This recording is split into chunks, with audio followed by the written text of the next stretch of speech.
bagong kain mga bayang classmates. Anyway, isang magandang araw ng Friday sa inyong lahat mga bayang classmates. Nasa ika-18 araw tayo ngayon para sa buwan ng Oktubre taong 2024. Hello sa inyong lahat. At naway mga nasa mabuti kayong kalagayan at kalusugan sa mga sandaling ito para sa ating gagawing paglilibang. Ayan po, sa mga pakarerang na ihanda at nabuo sa atin ng MMTCI at Philippine Racing Commission Handicappers na magsisimula sa ganap na alas 5 ng hapon mga bayang classmates. Eksakto lamang po yan para sa bilang ng winner take all. Anyway, bago tayo magpatuloy, pasensya na po, wala po tayo last Wednesday. Yan na po, medyo talagang nagamit ng husto ang oras natin. Meron po kasi tayong pinuntahan, sinamahan na check up. Alas 4 na po nakauwi dito sa tahanan or sa aming bahay.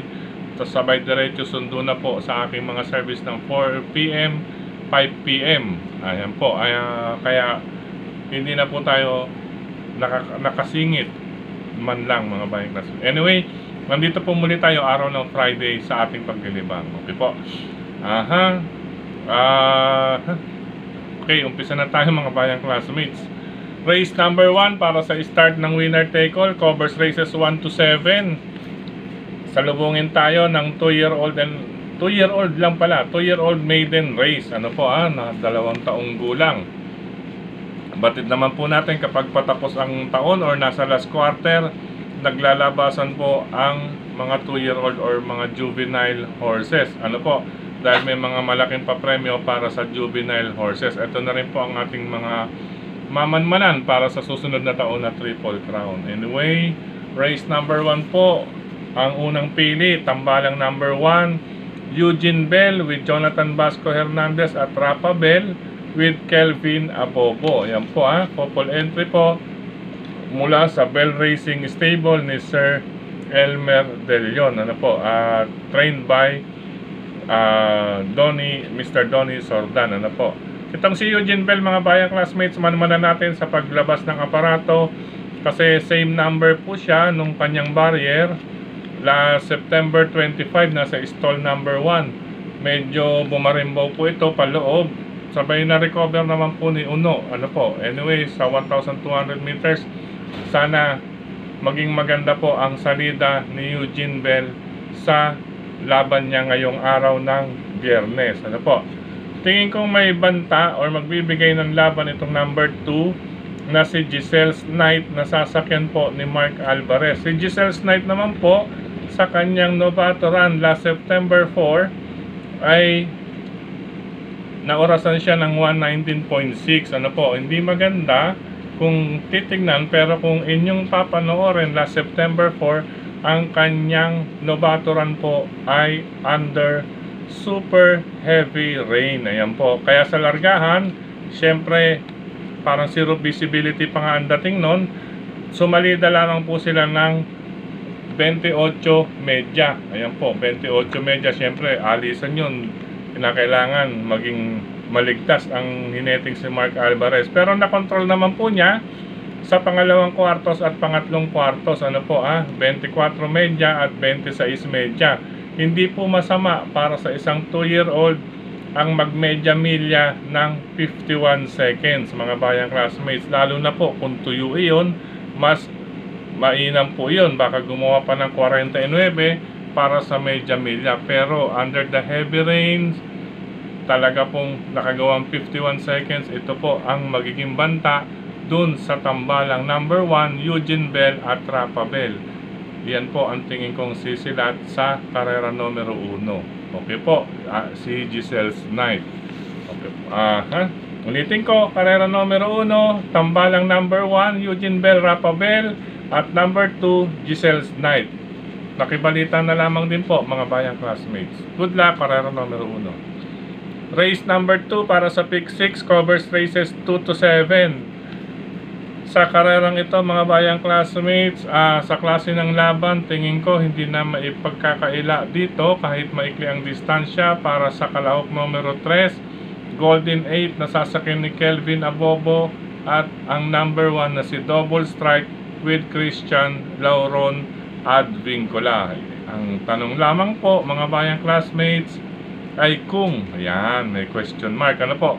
Kaya makibalita at pakiramdaman lamang po ang kalahok numero 3, golden 8 at number 1, double strike para sa pangalawang takbuhan. Pero kung sa kabayo, sa tiyempo, sila pong dalawa ang lamang na pamilian dyan sa karera numero 2. Good luck mga bayang classmates. Race number 3 po tayo mga bayang classmates, 1,200 meters pa rin para sa Pick 5 covers races 3 to 7. Sa karerang ito mga bayang classmates, unahan na lamang po sa magandang pwestuhan at pagpaparimate ang kalahok numero 1, National Treasure with Apprentice GL Ciego Jr. kontra number 7, Mr. Aldrich with Jonel Calagos. Maganda ang numero ni Jonel Calagos. Medyo hindi mabababad sa loob. Samantalang si National Treasure naman, ang advantage, mas doble manakbo si National Treasure malapit sa tabing balya. At maliban dyan, ang kanyang peso o timbang na dadalhin ay napakagaang na 50.5 against 53 mga bayang classmates. Ano po? Kasama po ni National Treasure dito si Little Miss Saturday ni Claro Saulog Pare Jr., isa sa mga magdidikta ng harapan. Pero doon tayo mag-concentrate kay number 1, National Treasure at number 7, Mr. Aldrich sa karera numero 3. Good luck mga bayang classmates.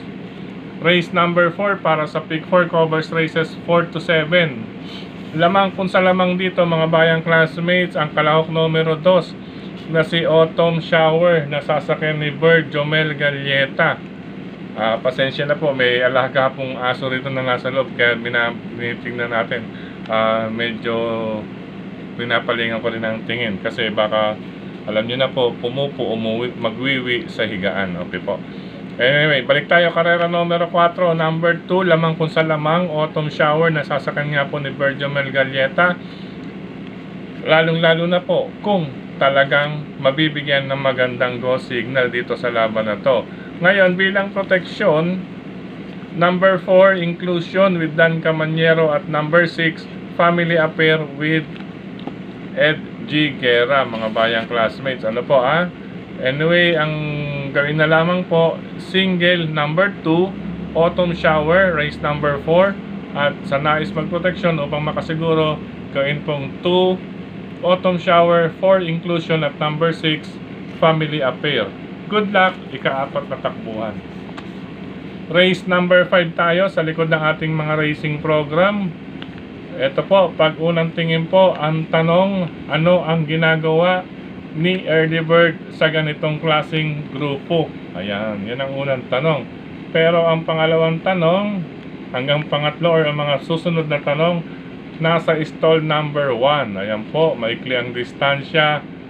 Kaya iyan po ang pangalawang tanong. Ibig sabihin, mas lamang po ang medyo negative na katanungan. Ayan. Alam niyo na po ibig sabihin nun. Kaya maglalagay tayo ng proteksyon. Number 8, Happy Julian with Joel Ciego upang makasiguro lang po mga bayang classmates. Number 1, Early Bird. Number 8, Happy Julian para sa ikalimang takbuhan. Good luck po mga bayang classmates. Race number 6, penultimate race tayo mga bayang classmates. Sa karerang ito, mukhang na testing lang or ginamayan lang to nakaraan ni Onald Baldenido. Ano po number 1, si Domsat 7, or baka naman po talagang hindi naipasok gaya ng ating inaasahan, hindi po nakapasok man lang sa unang tatlong pumuesto or nagdumating sa karera niya nakaraan.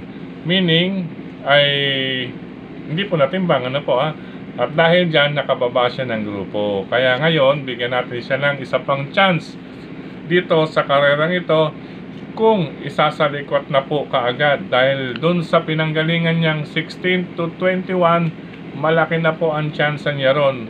What if dito pa kaya sa 11 to 15 kung mabibigyan ng magandang go signal. Anyway, kung nais magdagdag, ang tingin kong tatalo or mananalo kung sakaling walang go signal na maganda kay Domsat 7 ay itong number 2, Snow White ni JC De La Cruz at ang number 6 na si Real Equity ni Jomer Storke. Pareho kasing deremate po yung Domsat 7 at number 2 Snow White. Ito pong si Real Equity, mahirap iwanan po dito mga bayang classmates dahil bukod sa ikli ng distansya, bagong baba rin po sa grupo, napakalakas din po ng kanyang nalabanan nakaraan. Maganda po ang post position, buenas pa ang hinete, kaya medyo makakadihado rin yan Real Equity, lalo na po, ulitin ko, kung hindi mabibigyan ng magandang go signal si Domsat 7. Ayan po, ulitin ko po, pwedeng single number 1 Domsat 7 upang makasiguro, 1 Domsat 7, 2 Snow White at number 6 Real Equity. Good luck mga bayang classmates, penultimate race. Last and final race tayo, race number 7 mga bayang classmates. Sa karerang ito, sa paratingan, matibay na po rito ang kalahok numero 2 na si I Under Oath with Jonathan Vasco Hernandez at number 4 main event with O'Neil Cortez mga bayang classmates. 2 and 4 po, matibay na po sa paratingan. Good luck mga bayang classmates. Ay, medyo nagdolo ko kasi yung aso dito sa nasa kama eh. Medyo, ayan, kaya medyo nasisingitan tayo ng atensyon. Anyway, sa pagkakataong ito, maraming salamat pong muli sa inyong pagtutok, pagtangkilik, pagsubaybay. Higit sa lahat po ang pagtitiwala. Maraming salamat din po sa suporta palagi sa atin ni Sir Dennis Gonzales, Brother Dasen Padilla, Brother Daniel Oben, siyempre si Tokayong Frederick Cabil. Maraming salamat sa pagbabahagi ng ating giya sa kanyang mga grupo ng karerista sa social media. Ayan po mga bayang classmates, sa pagkakataon din namang ito, speaking of social media, sa lahat ng admins at members ng grupo ng karerista sa social media, maraming salamat sa mga nagla-like, nag-heart, nag-share. Gayon din dito sa ating YT channel mismo. Maraming salamat po. At syempre, binabati ko ng maligayang kaarawan ang mga sumusunod. Ano po? Happy birthday po sa mga sumusunod. Dito ko pala nalagay sa ayan. Happy birthday. Ayan, nasa na yung birthday greetings natin? Where is our birthday greeting? Ayan, nawala Ito pala. Happy birthday kay Brother Ryan Clemente. Happy birthday Brother Ryan Clemente. Happy birthday Melvin Santos. Happy birthday din kay John Aquiles. Happy birthday. Happy birthday kay Joanna Marie Pagsolingan. Ayan, nakasama natin to sa Generica. Ngayon din, happy birthday kay Anika Asuncion, kay Kakiko. Muli, happy birthday sa iyo, Brother Kakiko. Happy birthday kay Catherine Gahasan, Kina Raymundo. Ayan po mga bayang classmates, happy birthday. Hello and happy racing kay Sir Romico and family dyan sa Mindoro Occidental. Sir Romico and family, twice na tayo naka 6 points. Hari nawa makapitas po ng 7 points. Ano po, laging tayo na ibubutasan ng isang points. Hari nawa maka 7 points na rin. Hello and happy racing din sa ika-4 na distrito ng lungsod ng Quezon kay Congressman Marvin Rillo and group. Ayan po, patuloy na sumusuporta dyan sa ika-4 na distrito lungsod ng Quezon. Gayon din po kay sa Maceda Stable. Hello po sa inyo. Kay Sir Oliver Maceda, kay Congressman Edward Maceda, kay Brother Edmond Maki Maceda, Brother Rainier C. Siyempre ganyan din si Sir Mark Ryan Ponce at si Sir JC De Los Reyes, ang kabalensuelano natin. Gayon din kay Mr. Bonjing Willie Afan Jr. Hello po sa inyo. Gayon din kay Sir Jesco and Ma'am Marlene. Ayan po, JV Co and Publishing House sa Usaping Printing. Mga bayang classmates, nandiyan po yan. Lalo na ngayon papalapit na eleksyon. Kontakin nyo po JV Co Publishing House, si Sir Jesco at Ma'am Marlene. Diyan po yan sa D. Aquino Street, pagitan ng 3rd and 4th Avenues, lungsod ng Caloocan. Ayan po, happy birthday. Happy racing po sa mga bayang karerista dyan sa Pingping, Lechon, Restaurant and OTV. Hello po sa inyo.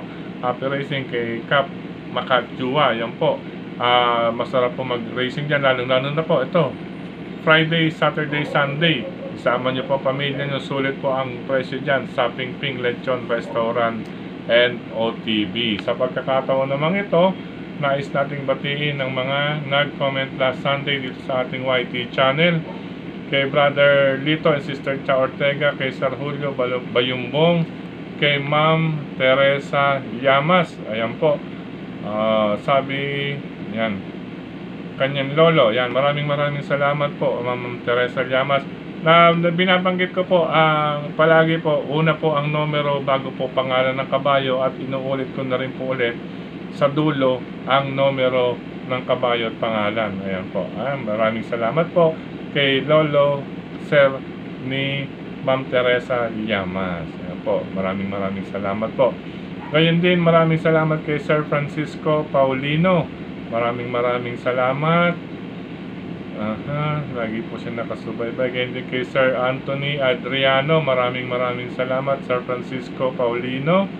Maraming salamat. Yan, mga batang Kangkalu.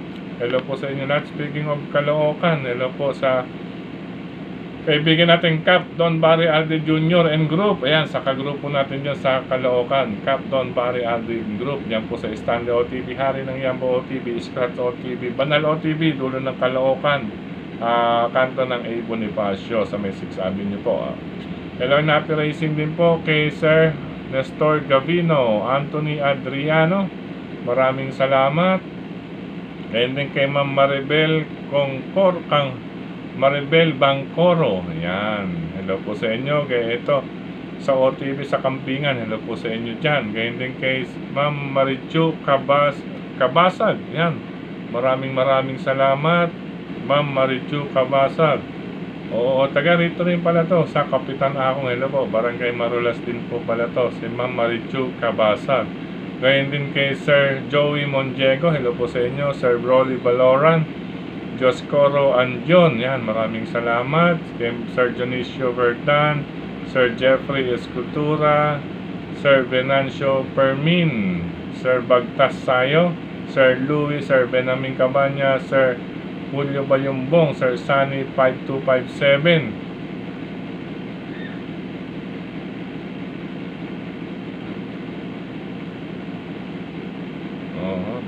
Maraming salamat din kay Sir Alfredo Libao. Yan, Sir Joey Monjego, Sir Louis, Sir Nestor Gavino, Sir Romulo Abugan. Maribel Bangcoro po muli dyan sa Kambingan OTV. Hello sa inyo. Gayun din kay Brother JR Makaray, Sir Brother JR Makaray, at saka kay Sir Brother JR Kabansag. Ayan po, binabati niya po dyan sa Barangay 164.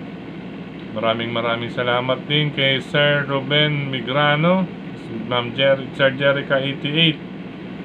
Opo, ayan po. Ayan. Ito ang Pito San Mateo Rizal. Thank you kay Sir Francis Garcia. Ito.